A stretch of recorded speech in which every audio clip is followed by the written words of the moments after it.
الحمد لله كفى وسلام على عباده الذين اصطفى أما بعد فأعوذ بالله من الشيطان الرجيم بسم الله الرحمن الرحيم اهدنا الصراط المستقيم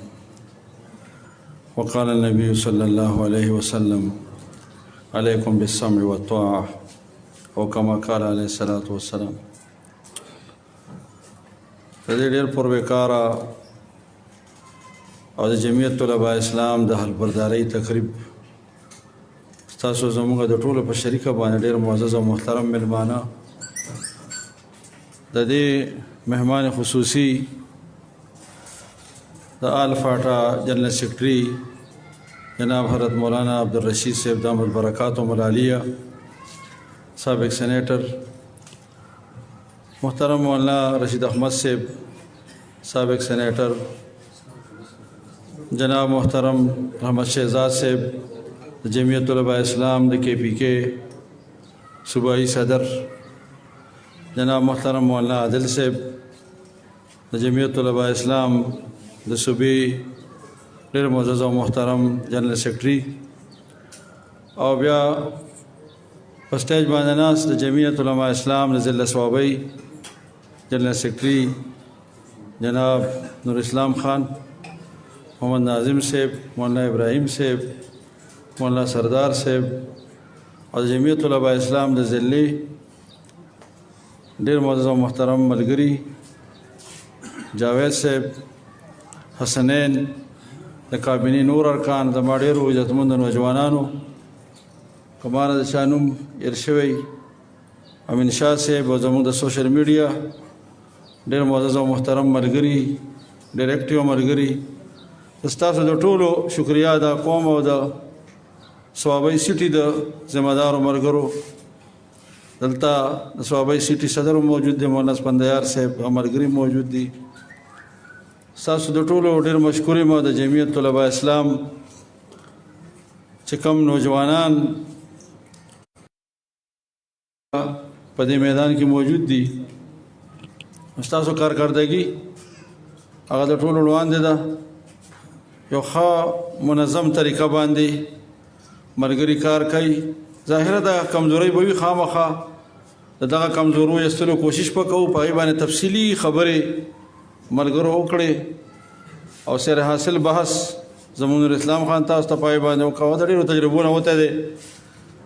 او ډېر څه په دې کې لیدلي دي. بیا زمونږ رحمت شهزاد صاحب په ډېر ښه انداز کې تاسو چې کوم پیغام درکړه او د کومو خبرو تذکره یې وکړه، نو زه ستاسو د ټولو مشکور یم او د ټولو شکریا ادا کوم. زموږ د جمعیت علماء اسلام د ضلع ملګري محمد ناظم صاحب او دا ټول چې کوم دلته موجود دي، دا ټول د جی ټي آی نه وتي دي او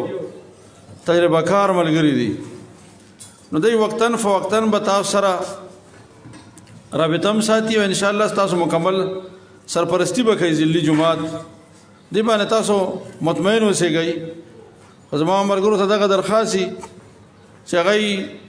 باقاعده د ضلع سره خپل ربط او جوړ او تعلق ساتي او د ضلع ذمهدارو ملګرو سره ساتي، نو تاسو ته به اسانه وي، په دې کې به اسانتیا وي، درته لار به درته ښیي، طریقې کار به درته ښیي، او بیا چې د کومو څیزونو ضرورت وي موجوده وخت سره هغه به درته ښیي. محترمو، همیشه دپاره په دنیا کې تاسو که تاریخ وګورئ نو انقلابات چې راولي دا نوجوانان راولي، انقلاب په دنیا کې نوجوان طبقه راولي. او تاسو نور اسلام صاحب ووایي چې پکار دا دی چې کالجونو ته موږ لاړ شو، د ادارو ته لاړ شو، مدرسو کې خو تاسو په خپله باندې کار وکړئ. په مدارسو کې یقیناً چې ډېر کمی دی. مونږ چې کله دا احتجاجي مظاهرې کولې اوسه پورې دا ملیون مارچونه وشو، په دې کې به چې دا لوی ملیون مارچونه کې پېښور کې، مردان کې، په نورو ځایونو کې، کراچۍ کې، چې دا نوجوانان به ما ولیدل، ما زړه ته به ډېر سکون میلاو شه، ډېر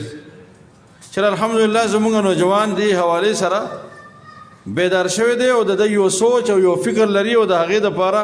قربانۍ ورکول هم تم تیار دی په میدان کې موجود دی نو همیشه دپاره چې فکر یوي او سوچ یوي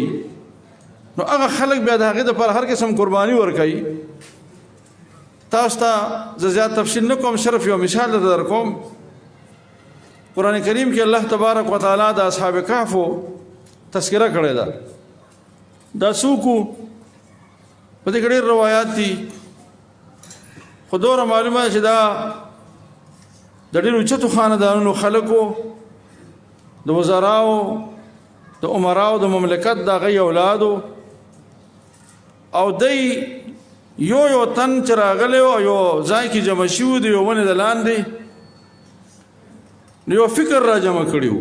یو کس راغی هلته ول کېناست بیا بل راغی کېناست بیا بل راغی کېناست بادشاه ټول قوم دا د بت پرستۍ دپاره وتي وو دی هغه فکر او هغه سوچ خلاف و بیا خپل منځ کې یو بل نه تپوس وکړه چې لکه دا خلک ټول لګیا دی د بوتانو عبادت کوي دا مونږ ولې دلته ناست یو یو وی چې زما فکر او سوچ خدا نه ده چې دا خدای کیدی شي بل وی دا بل هغه یو سوچ او یو فکر هغه خلک هغه نوجوانان یو ځای کړل او بیا الله تبارک وتعالی هغه د ډېرو مخلوق دپاره ذریعه د هدایت وګرځوله او د هغوی چې بیا کوم اشکالات 300 کاله بعد هغه هم پرې ختم شو خو یو نظریه او یو فکر دا مختلف نسب خلق او دغه خلق چې هغه د مختلفو خاندانونو سره د هغوی تعلق خو یو فکر یو ځای کړي یو نظریه یو ځای کړو اوس په دې وخت کې تاسو نوجوانان په دې باندې ځان پوه کوئ چې په تا باندې فکري وار دی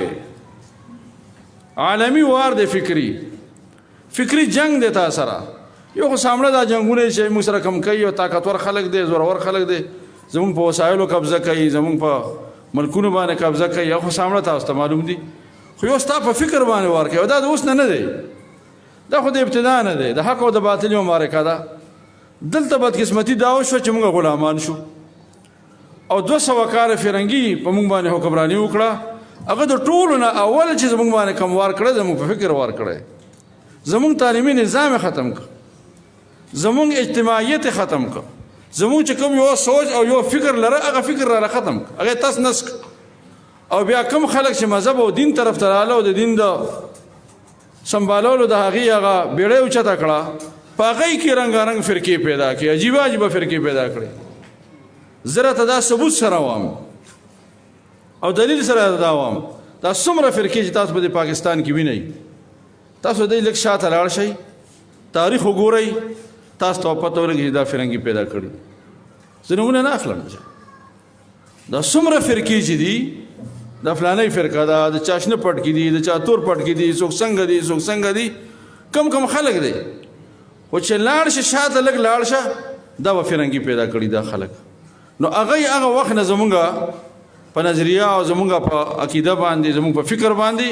زمونږ په اجتماعیت باندې وار وکړ او هغه شی را روان دی تر نن تاریخه پورې په پاکستان کې نظام تعلیمي ونه شي چې پاکستان جوړ شه په کار دا و دا یو نوی ملک او په نوې جغرافیه باندې جوړ شوی و ټیک ته هغې خپل ځان دپاره یو کالوني جوړه کړې وه خو چې موږ باندې کم خلک راله مسلط شو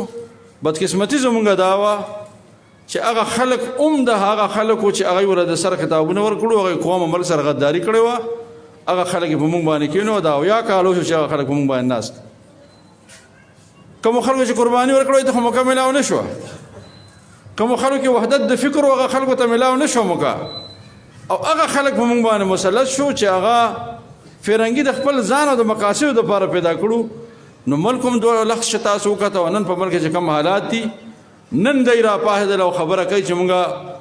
په مدرسو کې ریفارم راولو مونږ مدرسه قومي ادارې ته راولو مونږ یو شان نصاب جوړو د دې وخت د اویاو کارونه مخکې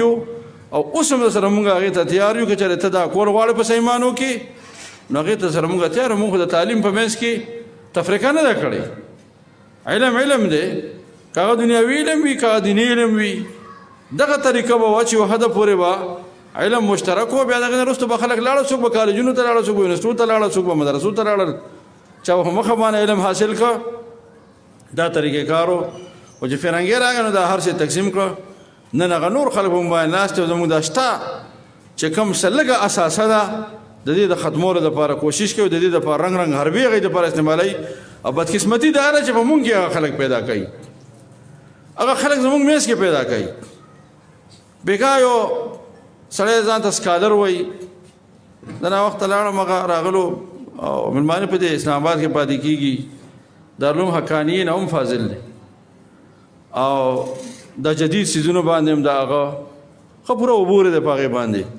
او هغه د مختلفو ادارو سره هم ټچ دی. نو ډېر بحث یې ما سره وکړه په دې باندې، او ما بیا په دې باندې قایله کړه چې دا ستا سوچ او دا ستا فکر چې کوم جوړ کړی دی دا ستا یهودي لابي جوړ کړی ده، او په دنیا کې دا څه فساد چې دی د فساد جړه هغه یهودي لابي ده، او هغه یهودي لابي لګیا ده په مختلفو محاذونو باندې کار کوي. نو ته یې راته په دې محاذ کې په دې کې تیار کړم، په مونږ کې خپل خلک هغه پیدا کوي. اوس نو دا ستا او زما ذمه داري ده چې دې څیزونو د وخت د حالاتو د مقابله وکړو، د دې ادراک وکړو، دا پوه شو چې په دا دنیا کې څه کېږي او کومو حالاتو سره موږ مخامخ یو. نو اسلام صاحب تاسو ته وایي چې موږ خپل ظرف او خپل ذهن دا لږ وسیع وساتو، نور خلکو ته لار ورکو، خلکو ته ځای ورکو، خلک ځان سره یو ځای کړو او خلکو ته دعوت ورکو، هر چا ته دعوت ورکو، هر ښه سړي ته بد سړي ته هر چا ته دعوت ورکو. هغه چې راشي ستا جومات ته نو خپله به ستا د پالیسۍ مطابق چلېږي او ستا د اصولو مطابق به چلېږي او بیا په خپله خوښه باندې به نه چلېږي. خو چې موږ ورته دعوت ورکړو نو خبرې ډېرې دي، وقتاً فوقتاً به کوو انشاءالله. خو دا موقع د حل بردارۍ ده.